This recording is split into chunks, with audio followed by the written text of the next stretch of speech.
আসসালামু আলাইকুম। অবিরাম বাংলার সংবাদে সবাইকে স্বাগত জানাচ্ছি আমি শারমিন সালাম। শুরুতেই ইউপিএ সংবাদ শিরোনাম। রাজবাড়ীতে অসময়ে পদ্মায় ভাঙন, অধিক ঝুঁকিতে 18 কিলোমিটার এলাকা, দ্রুত ব্যবস্থা নেওয়ার দাবি স্থানীয়দের।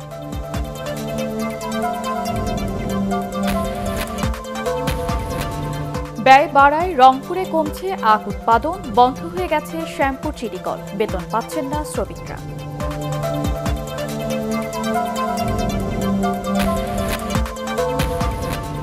সিঙ্গাপুরে মাউন্ট এলিজাবেথ হাসপাতালে ওবায়দুল কাদেরের চিকিৎসা শুরু, শারীরিক অবস্থা পরীক্ষা।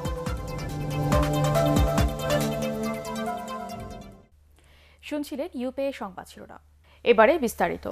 রাজবাড়ীতে পদ্মা নদীর ডান তীর ঘেঁষে 4টি উপজেলার বিভিন্ন অঞ্চলে ভাঙন দেখা দিয়েছে। পানি উন্নয়ন বোর্ডের তথ্য মতে তীরবর্তী 80 কিলোমিটারের মধ্যে 26 কিলোমিটার এলাকায় ভাঙন রয়েছে। এর মধ্যে পাংশা উপজেলায় 4 কিলোমিটার, কালুখালীতে 8 কিলোমিটার, রাজবাড়ীর সদরে 2.5 কিলোমিটার এবং গোয়ালন্দে 4 কিলোমিটার এলাকা অধিক ঝুঁকিপূর্ণ। সেখানে শুকনো মৌসুমেও নদী ভাঙছে। গত কয়েক বছরে পদ্মার ভাঙনে এসব এলাকায় বাড়িঘর ও ফসলি জমি হারিয়েছে কয়েক হাজার পরিবার। এ ব্যাপারে এখনই ব্যবস্থা না নিলে বর্ষায় বড় ধরনের বিপর্যয়ে পড়বেন সেখানকার মানুষ। ভাঙন রোধে দ্রুত ব্যবস্থা নেওয়ার দাবি জানিয়েছেন এলাকাবাসী। এদিকে বর্ষার আগেই ভাঙন কবলিত এলাকায় পূর্ব সতর্কতামূলক ব্যবস্থা গ্রহণ করা হবে বলে জানিয়েছে পানি উন্নয়ন বোর্ড।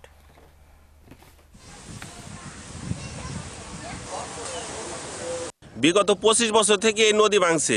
সরকার আজ পর্যন্ত আমাদের এই নদী শাসন করলো না। সময় আমাদের নদী ভাঙতেছে, আমরা এই বর্ষার এবারে কোথায় দাঁড়াবো? তাহলে আমরা যে এক মুঠ খাবো হে ব্যবস্থা আমাদের নেই। বর্ষা মৌসুমের পূর্বেই পূর্ব সতর্কতামূলক প্রতিরক্ষামূলক কাজের মাধ্যমে প্রতিরোধ করা এবং এছাড়া পরবর্তীতে একটা পূর্ণাঙ্গ ডিপিপি তৈরি করে স্থায়ী প্রতিরক্ষামূলক ব্যবস্থা গ্রহণ করা। ব্যয় বাড়ায়, রংপুরে কমছে আখ উৎপাদন। আবার যা উৎপাদন হচ্ছে তার ন্যায্য দাম না পাওয়ায় জেলায় আখ চাষ কমছে। আখ সংকট ও কর্মচারীদের বেতন বন্ধের কারণে রংপুরের বৃহত্তম শ্যামপুর চিনিকল নির্ধারিত সময়ের আগেই বন্ধ হয়ে গেছে। 99 একর জমির উপর প্রতিষ্ঠিত এই চিনিকলে গত মৌসুমে 46,000 মেট্রিক টন চিনি উৎপাদিত হয়। এর মধ্যে 32,000 মেট্রিক টন চিনি এখনও অবিকৃত অবস্থায় রয়েছে, যার বাজার দাম 16 কোটি টাকা। এই অবস্থায় চিনিকলের শ্রমিকদের বেতন পরিশোধ করা যাচ্ছে না। তাদের প্রায় 9 কোটি টাকা বেতন বাকি রয়েছে। তবে এই সংকট কাটিয়ে উঠতে ঊর্ধ্বতন কর্তৃপক্ষের দৃষ্টি আকর্ষণ করা হয়েছে বলে জানিয়েছেন শ্যামপুর চিনিকলের ব্যবস্থাপনা পরিচালক আব্দুল লতিফ।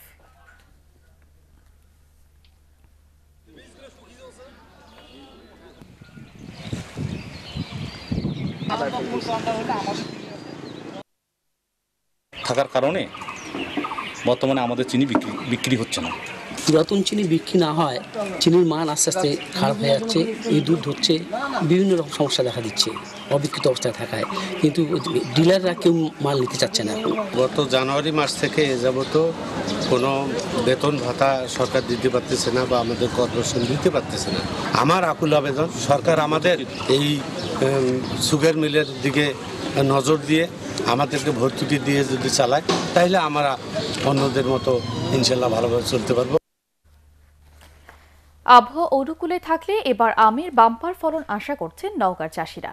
অন্যান্য ফসলের তুলনায় আম চাষে কম খরচে লাভ বেশি, তাই দিন দিন আম চাষে ঝুঁকছেন কৃষকরা। প্রতি বছর হাজার হাজার বিঘা আমের বাগান বাড়ছে জেলায়। মাটি ভালো হওয়ায় নওগাঁর আম বেশ সুস্বাদু। দেশে অন্যান্য জেলা সহ বিদেশেও রপ্তানি করা হচ্ছে এখানকার আম। এ ব্যাপারে কৃষকদের প্রয়োজনীয় প্রশিক্ষণ সহ সব ধরনের সহযোগিতা দেওয়া হচ্ছে বলে জানিয়েছে কৃষি সম্প্রসারণ অধিদপ্তর। এবার জেলায় প্রায় 30 হেক্টর জমিতে আম চাষ হয়েছে।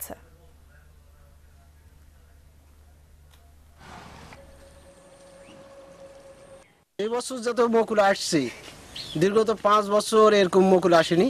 বর্তমানে উত্তরোত্তর নওগাঁতে এত আম বেশি উৎপাদিত হচ্ছে, বাগান এত বৃদ্ধি পাচ্ছে যে ওদের ভবিষ্যতে বাংলাদেশ আমের নেতৃত্ব দেবে। কিছু কিছু জমিতে আম এবং ধান একসাথে চাষ হচ্ছে। অদূর ভবিষ্যতে ধান থাকবে না, শুধু আম পাওয়া যাবে। কৃষি সম্প্রসারণ অধিদপ্তর পক্ষ থেকে চাষিদের সাথে আছে, তাদেরকে স্প্রে করা সহ সারের সঠিক মাত্রা, সেচ প্রয়োগ, এইগুলো সম্পর্কে কৃষকদের পরামর্শ দেওয়া হচ্ছে।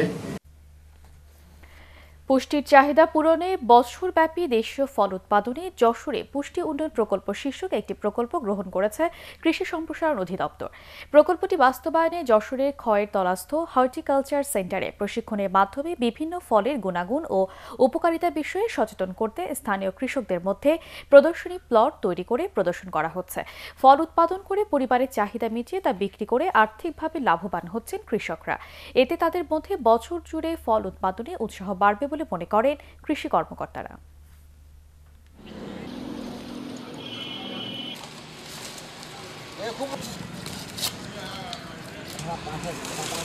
ফল চাষের ক্ষেত্রে তারা প্রচলিত ফল যেমন আম, কাঁঠাল, লিচু এগুলোর পাশাপাশি আমাদের যেসব অপ্রচলিত ফল আছে যেমন বেল, আতা, সফেদা এই ফলগুলোকেও যাতে গুরুত্ব দেয়, বাড়ির উঠানে যাতে এই ফলগুলোর গাছও থাকে এবং এগুলোর মাধ্যমে তারা 12 মাস ফলের চাহিদা পূরণ করতে পারে। 65% ফল উৎপাদন হয় 3 মাসে আর বাকি 9 মাসে উৎপাদন হয় 35% ফল। তো আমাদের জনগণের পুষ্টির চাহিদা মেটানোর জন্যে এই 9 মাসে যাতে ফলের প্রাপ্যতা বাড়ে, তারা যাতে বেশি করে পুষ্টি পায়, এই জন্যে এই প্রকল্প ব্যাপকভাবে প্রদর্শনী এবং প্রশিক্ষণের কর্মসূচি গ্রহণ করেছে ফলের প্রাপ্যতা বাড়ানোর জন্যে। উন্নত চিকিৎসার জন্য সিঙ্গাপুরের মাউন্ট এলিজাবেথ হাসপাতালে নেওয়া হয়েছে আওয়ামী লীগের সাধারণ সম্পাদক এবং সড়ক পরিবহন ও সেতুমন্ত্রী ওবায়দুল কাদেরকে। এয়ার অ্যাম্বুলেন্সে বাংলাদেশ সময় সোমবার রাত 8:15 তিনি সিঙ্গাপুর পৌঁছান। বিমানবন্দর থেকে বিশেষ অ্যাম্বুলেন্সে 30 মিনিটে তাকে নেওয়া হয় হাসপাতালে। প্রথমেই তাকে নেওয়া হয় মাউন্ট এলিজাবেথ হাসপাতালের আইসিইউতে। হাসপাতালে বিশেষজ্ঞ ডাক্তাররা ওবায়দুল কাদেরের শারীরিক অবস্থা পরীক্ষা করেছেন বলে জানিয়েছেন তার পরিবারের সদস্যরা। এর আগে আওয়ামী লীগের সাধারণ সম্পাদক ওবায়দুল কাদেরের চিকিৎসার খোঁজ নিতে ঢাকায় আসেন ভারতীয় প্রখ্যাত হৃদরোগ বিশেষজ্ঞ ডক্টর দেবী শেঠি। তার পরামর্শে সড়ক পরিবহন সেতুমন্ত্রীকে এয়ার অ্যাম্বুলেন্সে করে সিঙ্গাপুর নেওয়ার সিদ্ধান্ত হয়। পরে চিকিৎসকরা ব্রিফিংয়ে জানান ওবায়দুল কাদেরের শারীরিক অবস্থা স্থিতিশীল থাকলেও শঙ্কামুক্ত নয়।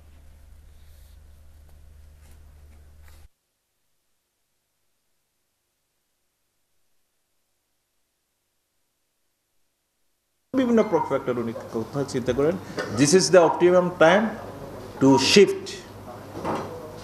এর চেয়ে পরে আরও জটিলতা যদি হয় তখন শিফট করাটা রিলেটিভলি মোর রিস্কি। এবং আমরা তখন বললাম যে গতকালকে এই সিচুয়েশন ছিল সেজন্য আমরা অ্যালাউ করি না। Perfect, your decision is perfect. এখন যদি আপনারা নিতে চান এটা আমারও অ্যাডভাইস হবে এই মুহূর্তে বা আজকের দিনে ওনাকে শিফট করো। ওনার প্রস্রাবের যেটা আমরা প্যারামিটার হিসেবে ধরি কিডনি ভালো আছে কিনা সেটা 100 ml পার আওয়ার হচ্ছে, তার মানে এটা স্বাভাবিক। তার সর্বাধিক সব কিছু মিলিয়ে বলা যায় ওনার পজিশন এখন স্টেবল আছে এবং উন্নতির দিকে যাচ্ছে। বাংলাদেশি চিকিৎসকদের সেবায় সন্তোষ প্রকাশ করেছেন ভারতীয় হৃদরোগ বিশেষজ্ঞ ডক্টর দেবী শেঠি। আওয়ামী লীগের সাধারণ সম্পাদক ওবায়দুল কাদেরের চিকিৎসা উন্নত দেশের আধুনিক সেবার মানেই হয়েছে বলেও জানান তিনি। সোমবার বঙ্গবন্ধু শেখ মুজিব মেডিকেল বিশ্ববিদ্যালয় হাসপাতালে ওবায়দুল কাদেরের শারীরিক অবস্থা পর্যবেক্ষণের পর প্রধানমন্ত্রী শেখ হাসিনার সাথে তার কার্যালয়ে সাক্ষাতের সময় তিনি এসব কথা বলেন। ওবায়দুল কাদেরের রক্তচাপ এবং ডায়াবেটিক্স রোববারের চেয়ে স্বাভাবিক উল্লেখ করলেও শঙ্কামুক্ত নন বলে জানান ডক্টর দেবী শেঠি।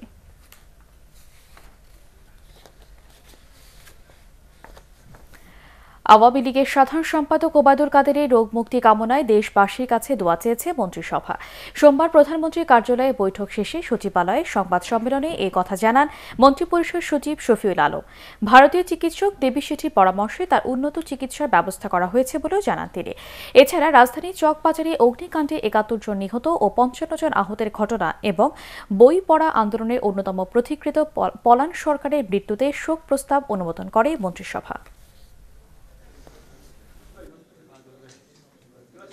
একটু ইমপ্রুভ করছে এবং তার আশু মুক্তির জন্য দেশবাসীর কাছে দোয়া চাওয়া হয়েছে। চকবাজারে ভয়াবহ অগ্নি দুর্ঘটনায় 71 জন নিহত এবং 55 জন আহত হয়। মন্ত্রিসভা গভীর শোক এবং দুঃখ প্রকাশ করে এবং 25 ফেব্রুয়ারি এটার জন্য রাষ্ট্রীয় শোক প্রকাশ করা হয়।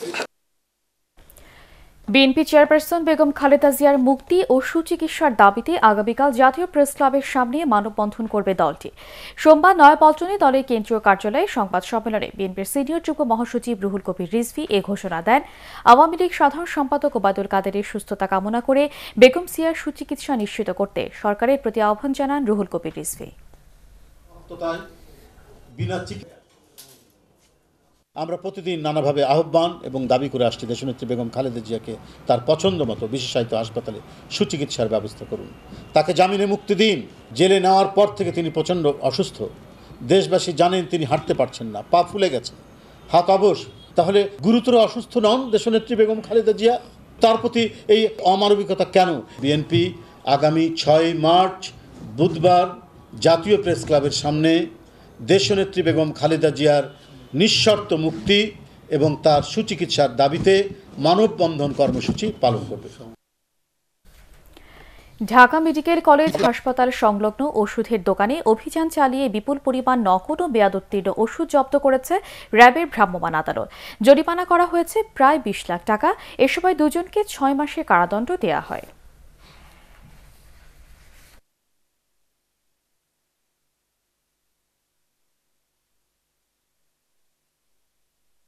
জার্মানিতে তৈরি, মালয়েশিয়া, আবার ইন্ডিয়ান রুপির প্রাইস আমি স্যার বুঝি না এটা কোন জায়গা। অনুমোদনহীন ওষুধ যেগুলোকে বলা হয়, যেগুলো আনরেজিস্টার্ড বা বাংলাদেশে কোনো ড্রাগ টেস্ট লেভেল টেস্ট করা হয়নি এবং ড্রাগের বেশিতে কোনো পারমিশন দেওয়া হয়নি, এই সমস্ত ওষুধগুলো বিক্রয় নিষিদ্ধ। এগুলো পেয়েছে বেশ কিছু ওষুধ এবং সার্জিক্যাল আইটেম পেয়েছি আপনার মেয়াদ উত্তীর্ণ হয়েছে আজ থেকে আরও কয়েক বছর আগে।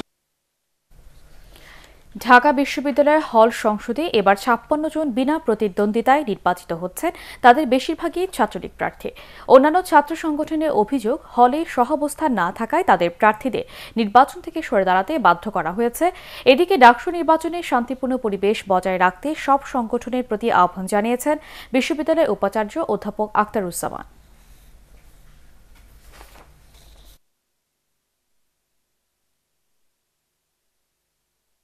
নির্বাচনের পূর্বে যাতে বিদ্যমান শিক্ষার সুষ্ঠু ও শান্তিপূর্ণ পরিবেশ বজায় থাকে। বিশ্ববিদ্যালয় প্রশাসন আমাদেরকে যেহেতু হলে থাকতে দিচ্ছে না, সেহেতু আমাদের একটু দেরি হতেই পারে, কিন্তু আধা ঘন্টার মধ্যে এরকম একটি গুরুত্বপূর্ণ সভা কিভাবে শেষ হয় আর ছাত্রদলকে ছাড়া তারা কিভাবে সভা করে? আমরা মনে করি প্রতিটি শিক্ষার্থীকে প্রথম বর্ষ থেকেই বৈধ সিটের ব্যবস্থা করতে হবে, এটি আমাদের অন্যতম প্রধান দাবি। ভেজাল প্রতিরোধে জনসচেতনতা বাড়াতে গাইবান্ধায় টিআইবির উদ্যোগে এক মানববন্ধনের আয়োজন করা হয়েছে। দাবি মোটের একটাই, ভেজাল মুক্ত খাদ্য চাই। প্রতিপাদ্য নিয়ে শহরের 1 নম্বর ট্রাফিক মোড়ে স্বচ্ছতার জন্য নাগরিক সচেতন এবং সচেতন নাগরিক কমিটির শনাকের সহযোগিতায় এই মানববন্ধন অনুষ্ঠিত হয়।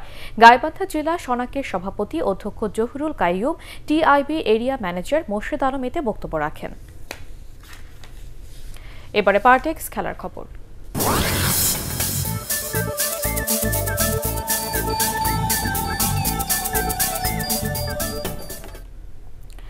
মিরপুরের প্রাইম দোলেশ্বরকে 24 রানে হারিয়ে ডিপিএল টি20 শিরোপা জিতেছে শেখ জামাল ধানমন্ডি ক্লাব।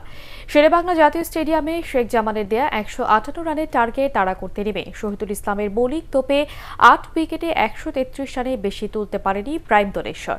ফরহাদ রেজার সর্বোচ্চ 45 রান করেন, 19 রানে 4 উইকেট নেন শহীদুল। এর আগে টসে জিতে ব্যাট করতে নেমে ইমতিয়াজ হোসেনের 50-তে 7 উইকেটে 157 রান তোলে শেখ জামাল ধানমন্ডি ক্লাব। ইমতিয়াজ হোসেন 56 ও নুরুল হাসান করেন 33 রান।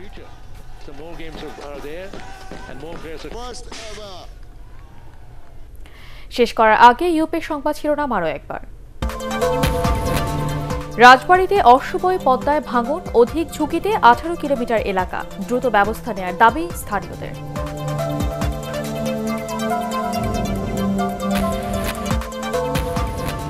ব্যয় বাড়ায়, রংপুরে কমছে আখ উৎপাদন, বন্ধ হয়ে গেছে শ্যামপুর চিনিকল, বেতন পাচ্ছেন না শ্রমিকরা।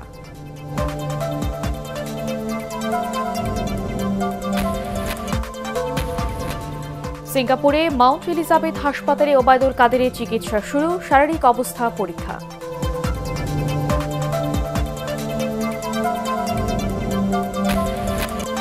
পরবর্তী সংবাদ দেখার আমন্ত্রণ জানিয়ে এখনকার মতো শেষ করছি। এটিএন বাংলার সংবাদ ইউটিউবে দেখতে ব্রাউজ করুন www.youtube.com/18tubenews। সাবস্ক্রাইব করে থাকুন এটিএন বাংলার সাথে।